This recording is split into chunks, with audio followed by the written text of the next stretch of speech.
Hello বন্ধুরা, 29 April আমার birthday, তার জন্য আমরা বেরিয়ে পড়েছি একটা বার্থডে ড্রেস নেব বলে। তো আমরা ফাইনালি ডিসাইড করেছি যে গড়িয়াহাট জুডিও যাব। তো আমরা হালতুর রাস্তা ধরে এগিয়ে চলেছি।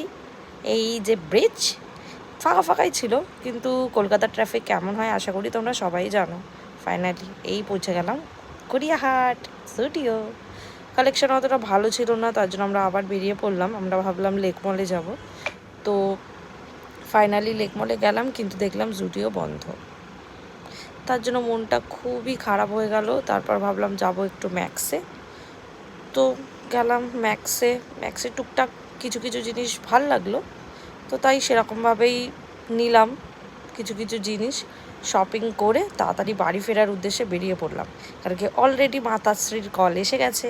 তো 10টা 15 হয়ে গেছে, তাড়াতাড়ি বাড়ি যেতে হবে, নাহলে আজকে আমার শেষ। তো যাই হোক বন্ধুরা, বাই, টাটা।